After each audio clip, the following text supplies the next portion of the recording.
कैसे हैं आप लोग? मैं दुर्गेश जायसवाल। आज इसके पहले हम लोगों ने जो सीरीज पढ़ा था ज्योग्राफी की, आज उसी के आगे हम लोग पढ़ते हैं। इसके पहले हम लोग इस सेक्शन में पढ़ लिया था, 25 नंबर प्रश्नों तक हल कर लिया था। अब हम लोग उसके आगे बढ़ते हैं। आप जैसे जुड़िएगा इस वीडियो के साथ, तुरंत अपने सभी साथियों को शेयर कर दीजिएगा।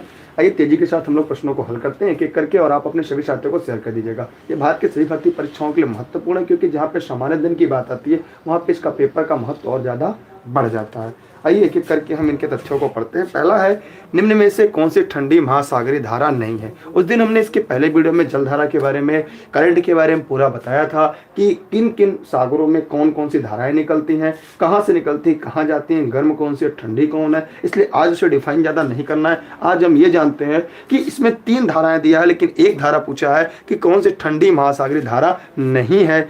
कौन सी नहीं है, ध्यान दीजिएगा, नहीं है माने जो कुरोशियो, आप लोग बताइए क्या है कुरोशियो की जो धारा है, ये क्या है? यह ठंडी महासागरीय जलधारा नहीं है। अगर इसके बारे में देखा जाए तो अटलांटिक महासागर में गल्फ स्ट्रीम के समान प्रशांत महासागर में भी कुरोशियो तंत्र का विकास हुआ है। ठीक, इस महासागर का जन्म कहाँ हुआ? अटलांटिक महासागर स्ट्रीम तंत्र क्या है? ये प्रशांत महासागर की एक गर्म जलधारा है, इसलिए इसका विकल्प जो होगा वो तीसरा होगा। इसके पहले हमने आपको बता दिया है। ठीक, आगे बढ़ते हैं अगले प्रश्न की तरफ। अगला प्रश्न आपके बीच आ गया है ये कि निम्नलिखित में से किस क्षेत्र में भूमध्य रेखा गुजरती है। यहाँ पे प्रश्न है कि निम्नलिखित में से किस क्षेत्र से भूमध्य रेखा गुजरती है। तो पूछा है अफ्रीका है, अरब है, भारत है और चीन है। तो यहाँ पे भूमध्य रेखा की बात करते हैं तो भारत से नहीं गुजरता, चीन से नहीं गुजरता, अरब से नहीं गुजरता। तो जो बचा वो क्या है? तो विषुवत रेखा जो है अफ्रीका से गुजरती है। अगर अफ्रीका महाद्वीप की बात करें तो अफ्रीका महाद्वीप एकमात्र ऐसा महाद्वीप है जहाँ पे भूमध्य रेखा, कर्क रेखा और मकर रेखा, तीनों रेखा गुजरने वाला एकमात्र महाद्वीप जो है वो अफ्रीका महाद्वीप है। कौन सी महाद्वीप? अफ्रीका महाद्वीप है। ठीक, अगले प्रश्न की तरफ हम आगे बढ़ते हैं।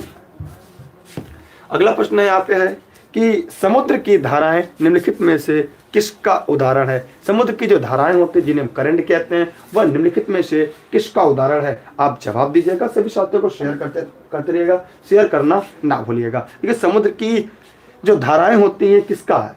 तो ये चालन का उदाहरण है। जैसे मैंने कहा था कि जो पृथ्वी पे जो पवनें चलती हैं उनका संवहन कारण होता है, लेकिन जो समुद्र की धाराएं हैं उनका चालन का उदाहरण है। धाराएं 2 प्रकार की होती हैं, गर्म जलधारा, ठंडी जलधारा। गर्म जलधारा निम्न अक्षांश से उच्च अक्षांश की ओर बहती हैं, ठंडी जलधारा उच्च अक्षांश से निम्न अक्षांश की ओर बहती हैं। इसलिए इसका उत्तर क्या होगा? चालन। लिख लीजिएगा। इसकी स्क्रीनशॉट भी अपने पास सुरक्षित रखिएगा, ये प्रश्न आपके लिए महत्वपूर्ण है। ये चालन होता है। ठीक है, आगे बढ़ते हैं। हाय हम लोग बाद में करेंगे, अभी हम लोग पढ़ लेते हैं कि आज वैसे भी मैं विलंब से हूँ। एशिया और अमेरिका के तटों को छूने वाला महासागर क्या है? तो इसमें जवाब देना है कि एशिया और अमेरिका के तटों को छूने वाला महासागर कौन सा है। जवाब दीजिएगा, जल्दी जवाब दीजिएगा कि एशिया और अमेरिका के तटों को छूने वाला महासागर कौन सा है। तो एशिया और अमेरिका के तटों को छूने वाला महासागर इसमें से कौन सा है? अटलांटिक है, अंटार्कटिका, हिंद है, प्रशांत है। तो होगा प्रशांत महासागर। क्या होगा? प्रशांत महासागर होगा। जाते रहिएगा, क्यों? क्योंकि एशिया महाद्वीप के पूर्व में प्रशांत महासागर है, अमेरिका महाद्वीप के पश्चिम में प्रशांत महासागर है। ठीक है, आज पेड क्लास में मैंने जब महाद्वीप पढ़ाया था, आज अगर आपने पेड क्लास सुबह पढ़ा होगा क्लास, तो वहाँ पे मैंने आपको इसकी विस्तृत व्याख्या किया था। कल वाले में भी किया था, आज वाले में मैंने महाद्वीप को जो शुरू किया था तो वहाँ पे इसके बारे में हमने थोड़ा सा जिक्र किया था। आगे बढ़ते हैं अगले प्रश्न की तरफ। अगला प्रश्न आपके बीच है, महासागरों के जल वालों भाग में, तटीय भाग में जो रचना के अनुसार महाद्वीपों के मुख्य भूभाग में पड़ता है को क्या कहते हैं? बताइएगा। महासागरों के जल वाले भाग में, तटीय भाग जो रचना के अनुसार महाद्वीपों के मुख्य भूभाग में पड़ता है को क्या कहते हैं? जल्दी जवाब दीजिएगा, कमेंट करिएगा और अपने इस वीडियो को शेयर करना ना भूलिएगा।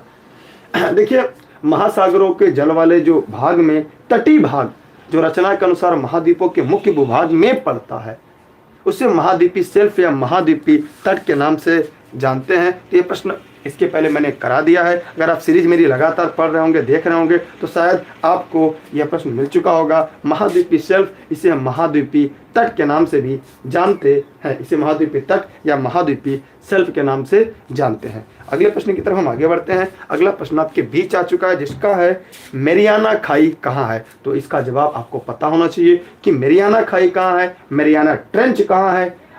तो बताइए मेरियाना खाई कहाँ है। देखिए, इस वीडियो की जो पीडीएफ है आपको हमारे टेलीग्राम पे मिलेगी। टेलीग्राम में इंस्टॉल करिएगा, सर्च करिएगा दुर्गेश सर बिना स्पेस दिए, जुड़िएगा ई-लर्निंग विद दुर्गेश के साथ। तो बताइए मेरियाना खाई कहाँ है। तो पता चला, बताइए कि मेरियाना खाई कहाँ। तो पता है सही जवाब का जो मेरियाना की खाई है वो प्रशांत महासागर में भी मैंने पढ़ा दिया है। यह प्रश्न भी मैंने पढ़ा दिया है, जो कि पश्चिमी महासागर के फिलीपाइंस के पास है। पश्चिमी प्रशांत महासागर के पश्चिमी प्रशांत महासागर में फिलीपाइंस के पास स्थित है। विश्व का सबसे गहरा महासागर। 11,022, 11,033, 11,005 अलग अलग किताबों में इसकी अलग अलग डेटा आपको देखने को मिलती है। आगे बढ़ते हैं अगले प्रश्न की तरफ हम। अगला प्रश्न क्या है आपका, निम्न में से कौन सी महासागर धारा अटलांटिक महासागर में नहीं पाई जाती। देखिए मैंने उस दिन आपको नोट डाउन करवा दिया था सभी महासागरों के बारे में। तो अब कौन सी महासागर धारा अटलांटिक महासागर की धारा नहीं है। गल्फ स्ट्रीम है, ब्राजील की धारा, कैनरी की है, पेरू की धारा नहीं है, क्योंकि यह दक्षिणी अमेरिका के पश्चिम सिरे से बहने वाली एक प्रमुख धारा है। अर्थात पेरू धारा दक्षिण अमेरिका महाद्वीप के पश्चिमी तट के सहारे दक्षिण से उत्तर की ओर प्रभावित होने वाली एक ठंडी धारा है। यह प्रशांत महासागर में पाया जाता है। ये किस में, प्रशांत महासागर में पाया जाने वाला एक धारा है, अर्थात पैसिफिक महासागर में पाया जाने वाला एक धारा है। इसलिए इसका उत्तर तीसरा होगा, जो गलत है वही सही है। बाकी गल्फ स्ट्रीम, ब्राजील की धारा, कैनरी की धारा, ये सभी अटलांटिक महासागर की धाराएं हैं। लेकिन जो पेरू की धारा है ये प्रशांत महासागर की एक ठंडी जलधारा है। ठीक, अब जैसे जुड़िएगा अपने सभी साथियों को शेयर भी कर दीजिएगा। अगर आपको बेहतर लग रहा था ठीक नहीं, कोई बात नहीं। समुद्र में बहिर्वृष्टि भूमि कहलाती है। अगला प्रश्न आपके सामने है, समुद्र में वही वृष्टि भूमि कहलाती है। तो क्या कहलाती है, जवाब दीजिएगा।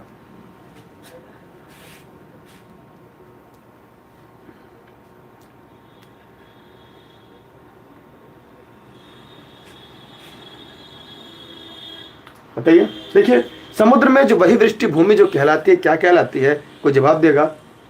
उससे हम प्रायद्वीप कहते हैं। वही का मतलब क्या होता है, जैसे अगर भारत के प्रक्षेपण में बात करें हम, तो ये भारत का दक्षिण हिस्सा है। यहाँ पे अरब सागर है, यहाँ पे अरब सागर, यहाँ पे बंगाल की खाड़ी और यहाँ पे हिंद महासागर है। तो तीन तरफ जल से घिरा होने के कारण से क्या कहते हैं, प्रायद्वीप कहते हैं। समुद्र में बहिर्निष्ठ भूमि को क्या कहते हैं, हम हमेशा जो तीन तरफ जल से घिरा होता है उसे हम प्रायद्वीप कहते हैं। उसे क्या कहते हैं, प्रायद्वीप कहते हैं। अर्थात समुद्र में बहिर्निष्ठ भूमि प्रायद्वीप कहलाती है, जो तीन तरफ जल से घिरा होता है। जैसे भारत की क्या है, एक प्रायद्वीप है। भारत क्या है, एक प्रायद्वीप है। ठीक है, आप इसे अपने सभी साथियों को शेयर कर दीजिएगा अगर आपकी इच्छा हो तो, नहीं तो कोई बात नहीं। अगले प्रश्न की तरफ हम आगे आते हैं। अगला जल चक्र का अभिप्राय किससे है। बताइए, जल चक्र का अभिप्राय किससे, यह भी प्रश्न हमने करा दिया है आपको, अगर आपको याद होगा तब। बताइए इसमें से कौन सा विकल्प सही होगा। और हम आपसे ये उपेक्षा करते हैं कि आप इस प्रश्नों के जवाब सही देंगे और स्वयं से देंगे। जी, आप लोग जवाब देते रहिए क्या होगा। और ऑनलाइन क्लास के अगर आपको जुड़ना है तो 6306344367 पर व्हाट्सएप करेंगे तो आपको जानकारी उपलब्ध हो जाएगी। जी, और साथ ही साथ आप टेलीग्राम पे जुड़े रहिएगा, क्योंकि सारी सूचना आपको टेलीग्राम पे मिलेगी। देखिए, अपेक्षित रूप में शुष्क क्षेत्रों में जल को पुनः चक्रित करने का एक समाकित नहीं होगा। जल का महासागरों से पृथ्वी की ओर और पुनः महासागर की ओर निरंतर संचलन, यह आपका सही जवाब है। इसका बी राइट आंसर है। आपका समय न गंवा के हम बताएं, इसका बी होगा कि अत्यधिक जलग्रस्त होने के कारण गंदे हुए जल को ये भी नहीं होगा, पचे जल को ये भी नहीं होगा। ये आपका सही है। इसका विकल्प बी सही है। जल चक्र महासागर पृथ्वी की ओर पुनः महासागर से की ओर निरंतर संचलन होता रहता है, इसी को हम जल चक्र कहते हैं। ठीक, अच्छा ठीक है जी, देख लिया जाएगा। अगले प्रश्न की तरफ हम आगे बढ़ते हैं। विश्व का सबसे बड़ा डेल्टा कौन सा है। बताइए, विश्व का सबसे बड़ा डेल्टा कौन सा है, इसके बारे में हम लोग थोड़ी सी बातें भी कर लेंगे। विश्व की सबसे बड़ी डेल्टा कौन सी है, क्यों है। उसके पहले आप लोग, अगर आपको ऑनलाइन क्लास जुड़ना है 6306 63444367 पर उपलब्ध है। आइए इसके बारे में हम लोग थोड़ा सा अध्ययन कर लेते हैं, जानने का भी प्रयास करते हैं। ठीक है, थोड़ा सा आराम से इसको हम लोग पढ़ लेते हैं।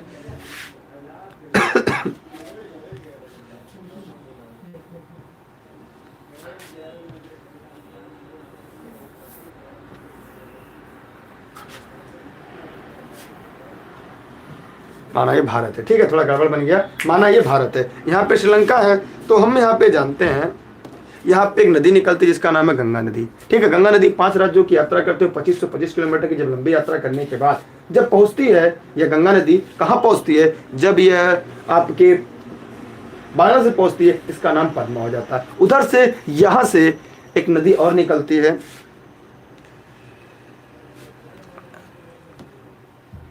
यहाँ से एक नदी निकलती है और ये भारत में प्रवेश करती है, ब्रह्मपुत्र, जिसे सांगपो कहते हैं। सांगपो निकलती है कहाँ से, आपके ये एक स्थान है यहाँ पे, आपको पता है, मानसरोवर झील के पास राकास्थल से एक नदी निकलती है जिसका वहाँ पे सांगपो नाम है। और सांगपो नदी जब निकलती है, भारत में प्रवेश करती है, जब यह भारत में प्रवेश करती है तब उसमें इसका नाम जो होता है वो होता है सांगपो। सांगपो जब भारत में प्रवेश करती है तो वहाँ पे एक गाज बनाती है जिसे हम देहंग गाज कहते हैं, वहाँ पे देहंग नदी होती है। फिर और आगे बढ़ते हैं, जैसे थोड़ा सा और आगे आते हैं, फिर देहंग नदी का नाम बदल के ब्रह्मपुत्र होता है। ब्रह्मपुत्र असम से जब ढकती है तो फिर और आगे बढ़ती है तो उसका नाम क्या हो जाता है, ब्रह्मपुत्र में जमुना हो जाती है। फिर ये जमुना आके यहाँ से पद्मा से मिलती है, फिर ये दोनों धाराएं आगे की तरफ अग्रसर होती हैं। तब तक यहाँ पे एक नदी और आकर मिलती है, यहाँ से एक नदी और आके मिलती है, बराक नदी। इन तीनों नदी के मिलने के बाद एक संयुक्त जलधारा बनकर आगे बढ़ती है। तो जो संयुक्त जलधारा बढ़ती है इसका नाम मेघना हो जाता है।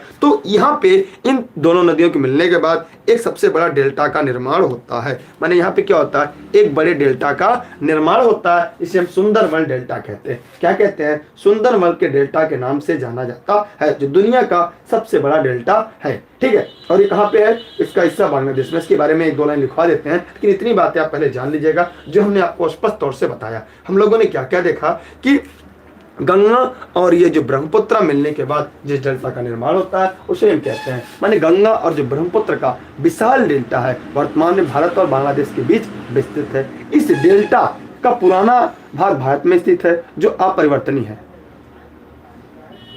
ठीक, और इस डेल्टा का नाम नया भाग बांग्लादेश में है जो निर्माणावस्था में है। ठीक है, मैंने एक मैप ऐसे ड्रा कर दिया आपको समझाने के दृष्टिकोण से, बहुत ज्यादा प्रयास नहीं किया कि आपको बहुत बेहतर समझाया जाए। ठीक, आगे बढ़ते हैं हम लोग अगले प्रश्न की तरफ। इस प्रकार यहाँ पे इसका जो उत्तर होगा वो होगा का सुंदरबन का विकल्प ए इसका राइट आंसर है। आगे बढ़ते हैं अगले प्रश्न की तरफ। थोड़ी तबियत आज सही नहीं लग रही इसलिए थोड़ा सा हम तेजी से पढ़ा रहे हैं, जिस सर में बहुत पेन हो रहा है, लेकिन मजबूरी अभी लाइव क्लास लेनी थी, इसलिए मजबूरी है कि हम आपकी क्लास अपसेंट नहीं कर सकते तो नहीं कर सकते, इस वजह से हम आपके बीच हाजिर हो गए हैं। बस आगे है, प्रशांत महासागर में अंध महासागर को जोड़ने वाली नहर कौन सी। देखिए, प्रशांत महासागर अंध महासागर को अटलांटिक महासागर कहते हैं, जो उत्तरी दक्षिण अमेरिका तथा अफ्रीका और यूरोप के दोनों के बीच है। यह आकार की होती है। अब ये पूछा है कि कौन सी नहर अलग करती है। देखिए क्या होगा इसका होगा, बताइए क्या होगा, प्रशांत महासागर में अंध महासागर जोड़ने वाली कौन सी नहर है। देखिए पनामा नहर है। एक प्रश्न और पूछ सकते हैं, पनामा नहर क्या करती है, उत्तरी अमेरिका और दक्षिण अमेरिका महाद्वीप को भी आपस में जोड़ती है। आगे अगर हम बढ़े तो यहाँ पे हम ये जानते हैं कि पनामा, लिख लीजिए पहले, पनामा नहर का निर्माण 1914 ईस्वी में हुआ था। पनामा नहर का निर्माण 1914 ईस्वी में हुआ था। प्रारंभ में इस पर अमेरिका का अधिकार था। अमेरिका का अधिकार था, परंतु 2000 से इस पर पनामा का अधिकार हो गया। यह नहर कैरिबियन सागर और प्रशांत महासागर के मध्य स्थित है। ठीक है, और जल्दी हम लोग पढ़ेंगे, जो सुबह पेड क्लास पढ़ रहे हैं, आज हम लोगों ने उत्तरी अमेरिका महाद्वीप पढ़ा था, और उत्तरी अमेरिका महाद्वीप जो क्रम से हम लोग पेड क्लास में पढ़ रहे हैं, उसके जस्ट बाद जैसे अमेरिका महाद्वीप खत्म होगा तो फिर हम लोग देखेंगे कि उत्तरी अमेरिका महाद्वीप दक्षिण अमेरिका महाद्वीप कैसे जुड़ते हैं, कैसे अलग होते हैं, तो पनामा नहर से ही होते हैं। ठीक है, इसके बारे में और आगे हम लोग पढ़ लेंगे। आगे बढ़ते हैं, अगला लाल सागर और भूमध्य सागर को जोड़ने वाला जल डमरू मध्य है। लाल सागर और भूमध्य सागर को जोड़ने वाला जल डमरू मध्य है। ये भी काफी इंपॉर्टेंट प्रश्न है। अगर आप चाहें तो आप इसका उत्तर बता दीजिए और लिख लीजिएगा। अच्छा, कुछ अक्षर कट रहे हैं। ओ, एक मिनट रुक जाइए।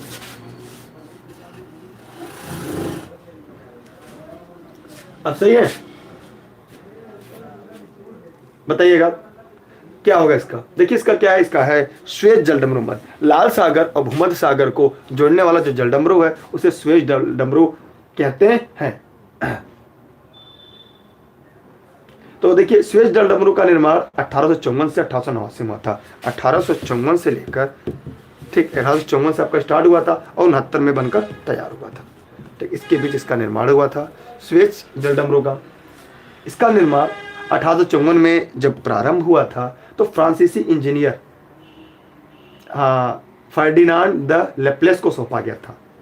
वर्ष 1956 में मिस्र द्वारा इस नहर का राष्ट्रीयकरण किया गया। एक प्रश्न पूछता जाता है कि 1956 में मिस्र के द्वारा इसका राष्ट्रीयकरण कर दिया गया। मिस्र एक देश है जिसको अंग्रेजी में इजिप्ट कहते हैं। 1956 में मिस्र द्वारा इसका राष्ट्रीयकरण कर दिया गया। किसके द्वारा? मिस्र के द्वारा इसका राष्ट्रीयकरण कर दिया गया। फर्डिनांड द लेप्लेस को इसकी सौंपा गया था। अब शायद अक्षर दिख रहे होंगे, अब सारे अक्षर आपको दिखाई दे रहे होंगे। आगे बढ़ते हैं अगला। ब्राजील धारा के पूर्व की ओर चलते रहने को कहते हैं। ब्राजील धारा को पूर्व की तरफ चलने को कहते हैं, क्या कहते हैं बताइए। देखिए आप लोग ध्यान से पढ़ लीजिएगा और आपको बेहतर लगे तो शेयर करिए, वरना मत शेयर करिएगा। ब्राजील धारा के पूर्व की ओर चलने रहने वाले को क्या कहते हैं। देखिए जो तीव्रगामी जो पछुआ पवनों के प्रभाव से ब्राजील धारा, फॉकलैंड का धारा, ये जो संयुक्त जो बल होता है ये पश्चिम की ओर ड्रिफ्ट के रूप में बहने लगते हैं। इसे दक्षिण अटलांटिक महासागर में ड्रिफ्ट कहते हैं। इसलिए इसका जो उत्तर होगा वो ये होगा, दक्षिणी अटलांटिक अफवाह के नाम से जानी जाती है। ठीक है, क्योंकि तीव्रगामी जो पछुआ पवन के प्रभाव से जो ब्राजील की धाराएं हैं, फॉकलैंड की धारा, संयुक्त जो दोनों मिलकर पश्चिम की ओर ड्रिफ्ट के रूप में बहने लगते हैं, इसे दक्षिणी अटलांटिक महासागर में ड्रिफ्ट कहते हैं। इसे क्या कहते हैं? ड्रिफ्ट कहते हैं। इसे क्या कहते हैं? ड्रिफ्ट के नाम से जाना जाता है। ये आपके लिए इंपॉर्टेंट था। इसका विकल्प ए सही है, ए इसका राइट आंसर है। आगे बढ़ते हैं हम लोग। अगला है प्राकृतिक आपदा जिसमें गहरी झील के जल से कार्बन डाइऑक्साइड सहसा फूटती है, क्या कहलाती है। प्राकृतिक आपदा जिसमें गहरी झील के जल से कार्बन डाइऑक्साइड सहसा फूटती है, क्या कहलाती है। जवाब दीजिएगा, क्या होगा। दिख रहा है?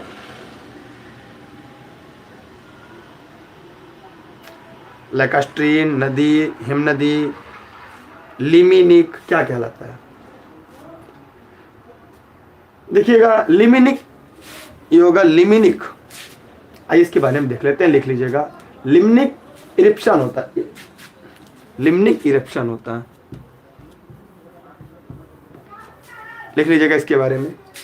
जो लिमिनिक इरेक्शन तब होते हैं जब अचानक से एक गहरे झील की पानी से CO2 गैस निकल जाती है। मतलब कोई अचानक से कोई गहरा झील हो, उस झील से अचानक CO2 कार्बन डाई गैस अचानक से निकलने लगती है। इससे वन्य जीवन, पशुओं, मनुष्यों का दम घुटने का खतरा बढ़ जाता है। इस प्रकार के जो रिसाव से झील में सुनामी आ जाती है, क्योंकि उड़ती हुई CO2 गैस जल को विस्थापित करती है। इस प्रकार इसका क्या उत्तर होगा, ये होगा चौथा इसका, इरप्शन। लिमिनिक इरप्शन इसे कहते हैं। क्या कहते हैं? लिमिनिक इरप्शन के नाम से जानी जाती है। ठीक है, आगे बढ़ते हैं अगले प्रश्न की तरफ। अगला प्रश्न आपके सामने, हिमनद का पिघलना सागर जल का स्तर बढ़ने से जुड़ी हुई एक सामान्य घटना है। हिमनद अधिकतर कहाँ पाए जाते हैं? आप आराम से पढ़िएगा, कुछ इसमें ज्ञानी लोग भी आपके बीच आ चुके होंगे। जो थोड़ा सा ज़्यादा जानकार होंगे और यहाँ पढ़ने आ रहे होंगे तो आपको भी गुमराह करेंगे। ऐसे लोग से दूर रहिएगा, आप अपने मन से पढ़ते रहिएगा, ठीक है। जिनको लग रहा है गलत है सही है वो जा सकते हैं, लेकिन मैं ज़बरदस्ती नहीं पढ़ाता हूँ ना, मैं ज़बरदस्ती पढ़ाना चाहता हूँ। जो रेगुलर पढ़ते हैं, जो रेगुलर क्लास लेते हैं वो अपना रेगुलर पढ़ते रहें, बाकी लोग इस तरह आते रहें, गुमराह करेंगे जाएंगे, खुद गुमराह है दूसरों को गुमराह करेंगे। तो यहाँ पे है हिमनद का पिघलना सागर जल स्तर को बढ़ने से जुड़ी एक सामान्य घटना है। आप भी जानते हैं ग्लोबल वार्मिंग होगी, बर्फ पिघलेगी तो टेम्परेचर बढ़ेगा और उससे पृथ्वी की जो वैश्विक तापमान बढ़ेगा ही, और शायद ही क्या जलस्तर बढ़ेगा। हिमनद अधिक कहाँ पाए जाते हैं? ग्रीनलैंड में, हिमालय में, उत्तरी ध्रुव में, दक्षिण ध्रुव में। अगर आपने पेड क्लास में पढ़ा होगा कि मैंने महाद्वीप बताया था, तो मैंने आपको एक बात और स्पष्ट किया था कि जो दक्षिणी ध्रुव होती है, दक्षिणी ध्रुव अंटार्कटिका महाद्वीप को कहते हैं, जहाँ 3000 से 4000 मोटी बर्फ की चादर है। 3000 से 4000 मीटर मोटी बर्फ की चादर है, ठीक। और जब बर्फ की चादर होगी इतनी मोटी तो सबसे ज्यादा कहाँ पाया जाएगा? नहीं पाया जाएगा, ठीक है। यहाँ पे भी साउथ पोल में भी हाल ही में इसके ऊपर ओजोन विक्षेप सबसे ज्यादा है। यहाँ पे इसके भी साक्ष्य मिल रहे हीरे के, लेकिन इसे खनन नहीं किया जा सकता क्योंकि हमारे ग्लोबल वार्मिंग, पृथ्वी के जलस्तर बढ़ने खतरा है, इसलिए यहाँ पे कोई चर्चा नहीं किया जाता। यहाँ पे कोई मनुष्य भी निवास नहीं करता। यहाँ पे रिसर्च सेंटर है, जैसे भारत का मैत्री है, गंगोत्री है, और मैत्री, गंगोत्री और क्या है, मैत्री, गंगोत्री, भारती, 3 है।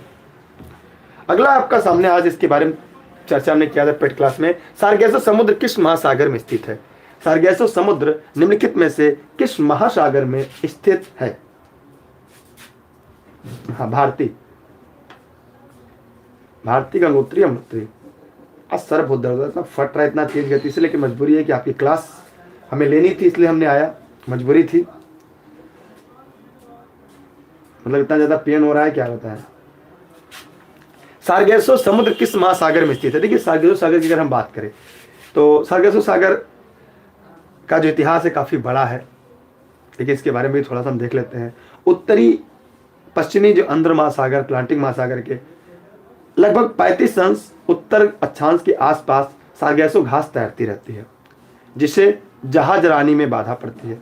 सार्गेसो के नाम पर आंध्र महासागर को, इस भाग को सार्गेसो सागर भी कहते हैं, इसलिए इसका उत्तर क्या है? अटलांटिक महासागर। आज इसके बारे में हमने चर्चा थोड़ा सा किया था, उत्तरी महाद्वीप जो हम पढ़ा रहे थे।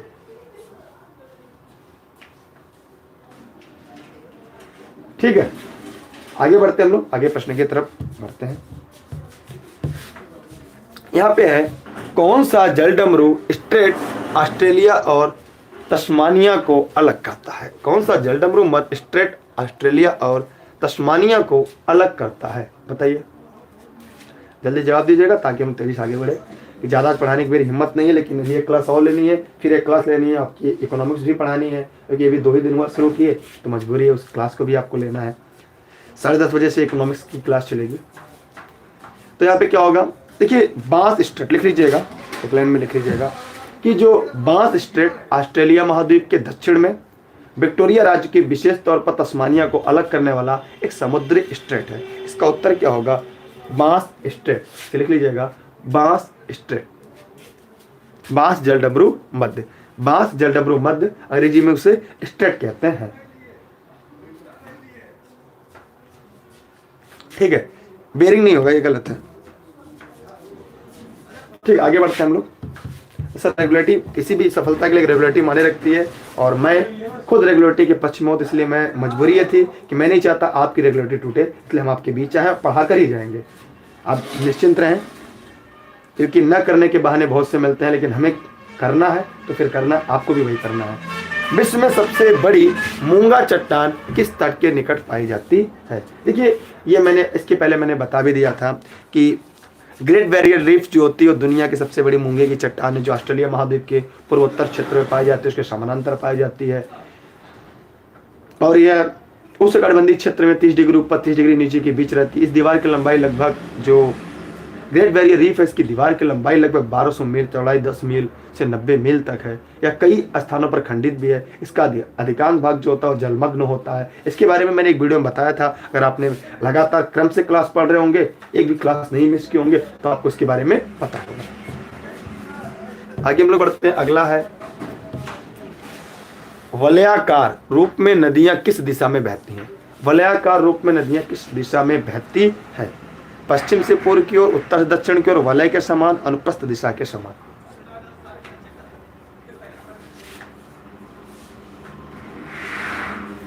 आज हम ऑप्शन के बारे में नहीं बता पाएंगे कि मेरी तबीयत सही नहीं है, वरना मैं डिफाइन करके बताता हूँ। आप मेरी पुरानी वीडियो देख लीजिएगा, आज के पहले की सारी वीडियो। आज थोड़ी सी हमारे ऊपर रहम कर दीजिए, मैं जोड़ के बताऊंगा, लेकिन मैं चाह रहा हूँ जल्दी से निपट जाए। देखिए इसके बारे में, अगर वलयाकार रूप से नदी किस दिशा में बहती है, इसका उत्तर बहुत ही आसान है। वलयाकार प्रतिरूप एक प्रमुख अफवाह तंत्र है जो नदी तथा उसकी सहायक द्वारा निर्मित जल प्रवाह की विशेष व्यवस्था करता है। इस प्रकार अफवाह प्रतिरूप में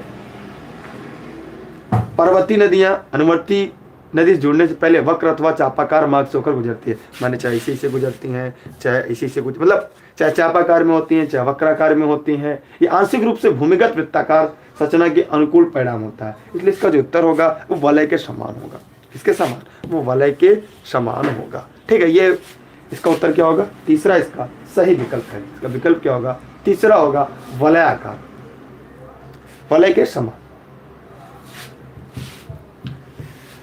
थोड़ा तेजी से खत्म कर देते हैं आप लोग। दो बड़े भू समूहों को जोड़ने वाली संकीर्ण भूपट्टी को क्या कहते हैं? दो बड़े भू समूह। देखिए आप पिछली वीडियो पढ़े होंगे तो इस वीडियो में आपको काफी मदद मिल रही होगी, इसलिए मैं कहता हूँ मेरी वीडियो देखा करिए, रेगुलर देखा करिए। इसके पहले जितने सीरीज हैं आप पूरा देख लीजिएगा। यकीन मानिए आप भी कहेंगे कि वास्तव में ज्योग्राफी कैसे पढ़ा जाता है, पॉलिटी पढ़ा कैसे जाता है। आप सारी सीरीज देखिएगा, तब आपको सारे कॉन्सेप्ट क्लियर हो जाएंगे। देखिए इसमें इसका भी उत्तर क्या है? दो बड़े भू समूहों को जोड़ने वाली संकीर्ण भूपट्टी को क्या कहते हैं? तो एक स्थल डमरू मध्य दोनों तरफ आमतौर पर पानी के साथ दो बड़े भूमि क्षेत्र को जोड़ने के लिए भूमि की एक संकरी पट्टी होती है। एक जल संधि कहलाती है। क्या कहलाती है? एक जल संधि कहलाती है। स्थल डमरू मध्य का समुद्री समकक्ष होता है, इसलिए इसका उत्तर जो होगा वो क्या होगा? इसका होगा भूसंधि या स्थल डमरू मध्य। स्थल डमरू मध्य, स्थल को जोड़ने वाली स्थल डमरू मध्य कहलाती है। ठीक है, आगे बढ़ते हैं। आप लोग टेलीग्राम पे जुड़े रहिएगा, इसकी पीडीएफ एक दो दिन के अंदर उपलब्ध करवा दिया जाए। थोड़ा सा व्यस्तता चल रही है। विच्छेदक नदी के घुमाव में बनी झील को क्या कहते हैं?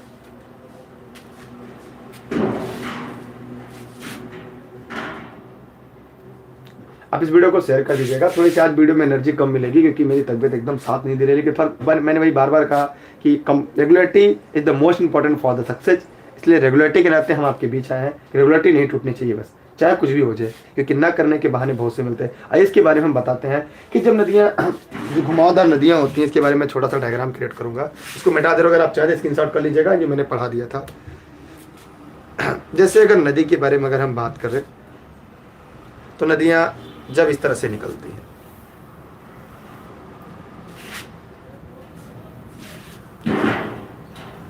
इसे विसर्पित नदी कहते हैं। इसे क्या कहते हैं? विसर्पित नदी कहते हैं, इसे मेंडर कहते हैं। लेकिन इस कंडीशन में एक घटना इसमें जब घटती है, ये कि जब नदी की धारा इस तरह से आपकी बह रही है, ठीक है, ये बहते बहते कभी क्या होती है, यहाँ से अपना स्थान तोड़ दिया। जब ये अपना स्थान तोड़ देती है तो दिखती कैसी है? ध्यान दीजिएगा।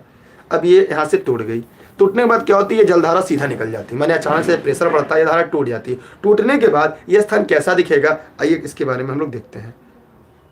ठीक है, ये स्थान देखिए कैसा दिखेगा। अब इस स्थान में ये देख रहे हैं, ये बंद हो जाएगा। इसे कहते हैं ऑक्स लेक।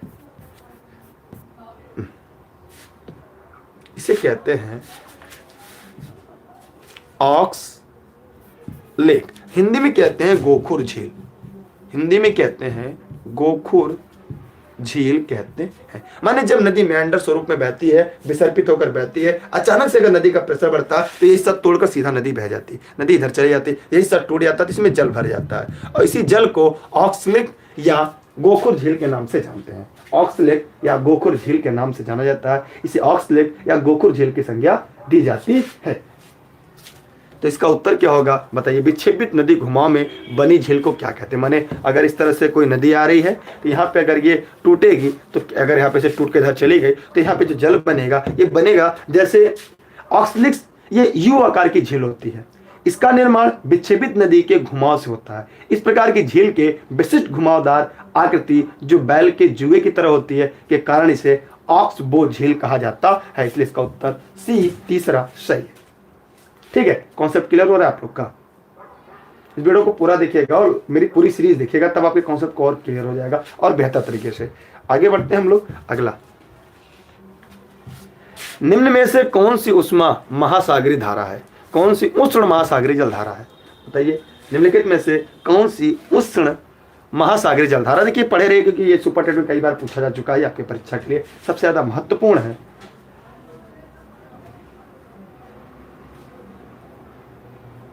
आराम से बताइए, कोई दिक्कत नहीं, जल्दबाजी नहीं।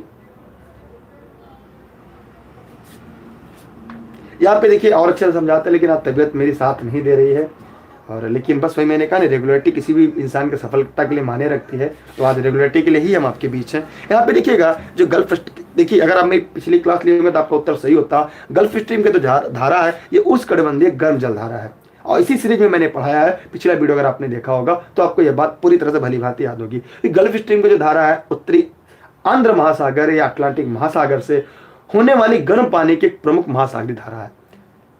मैक्सिको की खाड़ी में उत्पन्न होने का इस खाड़ी का नाम गल्फ स्ट्रीम के नाम से जाना जाता है। इस धारा के कारण यूरोपीय महाद्वीप के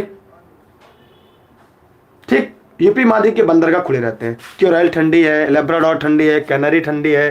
ठीक है, ये पूछा है आपका, अगर आपने प्रीवियस ईयर पेपर सुपर देखा होगा तो। आगे बढ़ रहे हम लोग। अगला है मोरेन कहां बनते हैं? मोरेन कहां बनते हैं बताइए, मोरेन कहां बनते हैं? देखिए ग्लेशियर द्वारा बहाकर लाए गए मलबे को मोरेन कहा जाता है। जो ग्लेशियर होती है लाए गए मलबे को मोरेन कहते हैं। इस सामग्री में आमतौर पर मिट्टी और चट्टान पाए जाते हैं। ग्लेशियर के द्वारा इस प्रकार मिट्टी और पत्थर का परिवहन किया जाता है जो मिलकर मोरेन बनाते हैं। यह होगा हिमालय क्षेत्र में, जैसे भी हिमोड़ पढ़ेंगे, हिमगहबर पढ़ेंगे, श्रृंग भृंग, ये सभी जब हम लोग इसके बाद कभी बड़ी तैयारियां करेंगे तो वहाँ पे तो हम और चीज़ें बताएंगे इसमें से। तो वहाँ पे आज हमें क्या मिला, ये हिमालय क्षेत्र है। मोरेन कहाँ बनता है? हिमालय क्षेत्र में बनता है। ग्लेशियर द्वारा बहाकर लाए गए जो मलबे होते हैं उन्हें हम क्या कहते हैं? मोरेन कहते हैं। क्या कहते हैं? मोरेन कहते हैं। ठीक है, आगे बढ़ते हैं अगले प्रश्न की तरफ। नॉर्वे के तट एक उदाहरण है किसके? नॉर्वे जो तट है वो किसके उदाहरण है?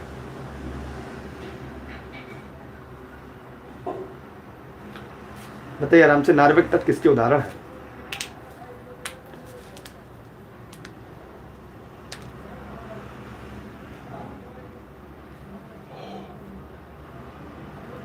देखिए इसका होगा फ्योर्ड तट का। फ्योर्ड तट क्या है लिख लीजिएगा। नॉर्वे और फ्योर्ड तटों के लिए जाना जाता है। नॉर्वे एक फ्योर्ड तट के लिए, अपने फ्योर्ड तट के लिए जाना जाता है। उत्तरी अटलांटिक महासागर में बोरिंग सागर के समकक्ष नॉर्वे का जो समुद्र तट व्यापक है। कुछ लोग इसे फ्योर्ड तटों को नॉर्वे का प्रतीक चिन्ह मानते हैं। इसका उत्तर क्या होगा? फ्योर्ड तट होगा। इसके बारे में आपको बताएंगे कि उसके अंदर जाकर, ठीक है, इसका उत्तर क्या होगा? फ्योर्ड तट का होगा। एक प्रश्न और लेते हैं, 50 प्रश्न की सीरीज आपकी आज पूरी हो जाएगी। किसी झील की तली में अवरुद्ध जल को क्या कहते हैं?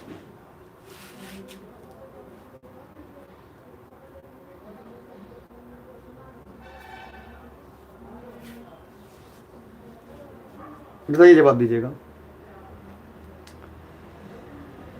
उसे आधा स्तर कहते हैं। क्या कहते हैं? उसे आधा स्तर कहते हैं। आधा स्तर हाइपोलिमियन कहते हैं।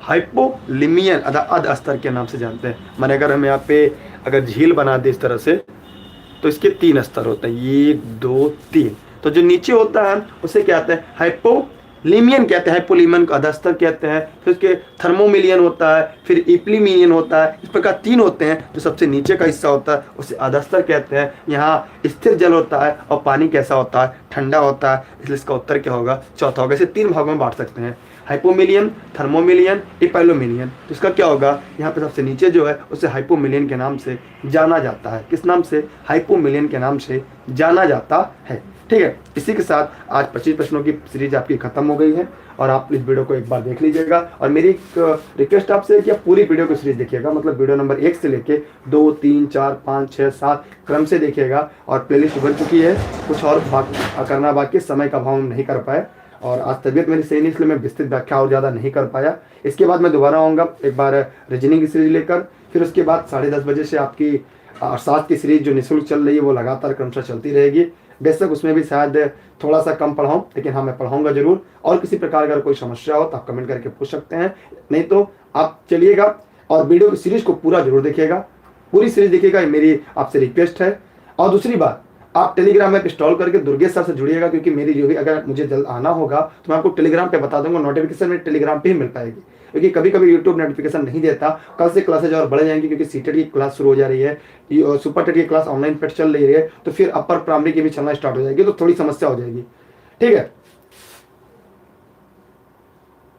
ठीक, तो आप ये पूरी क्लास आज देख लीजिएगा। आज आपकी क्लास लगभग 40-35 मिनट चली है, तो आज हम थोड़ा जल्दी से पढ़ाएं, आज मैंने ज़्यादा व्याख्या नहीं किया है, तो आप इस वीडियो को देख लीजिएगा। बहुत बहुत धन्यवाद। आप अगर आपको बेहतर लगे तो शेयर करिएगा, नहीं तो मत करिएगा। और बस ऑनलाइन क्लास नोट्स के लिए अगर आपको जुड़ना है तो उसके लिए 6306344367 पर आप व्हाट्सएप करिएगा, आपको जानकारी मिल जाएगी। Notes, online class, TET, CTET, super TET, डीओ सभी चीज़ें यहाँ पर उपलब्ध है। यह सीरीज आपकी जीएस की सबसे महत्वपूर्ण थी। इसी के साथ आप सभी साथियों को ढेर सारी शुभकामनाएं, बेस्ट ऑफ लक। चलिए बहुत बहुत धन्यवाद आपका। जय हिंद, जय भारत। आज पता नहीं क्यों सर में मेरे बहुत पेन हो रहा है, तो इस वजह से मैं माफ़ी चाहता हूँ। आज आपकी सीरीज जल्दी मैंने ख़त्म की, इतनी जल्दी सीरीज मैंने कोई नहीं ख़त्म किया है, लेकिन आप मेरी मजबूरी समझिएगा, मैं इसे बहुत ज़्यादा व्याख्या नहीं कर पाया। और मुझे इस बात को खुद दुख होता है, मैं सही विकल्प में व्याख्या नहीं कर पाता जब, तो बस थोड़ी सी कभी कभी इंसान है, हम भी हैं। और लगातार क्लासेस चली, छुट्टी एक दिन भी नहीं लेना, आगे लेना भी नहीं है, इस बात को भी आप जानते रहिए। छुट्टी नहीं लेना है और छुट्टी नहीं लेना है। आप भी इसी तरह मेहनत करिएगा, अपना बेस्ट दीजिएगा, सफलता आपके कदमों में होगी। Best of luck. जय हिंद, जय भारत।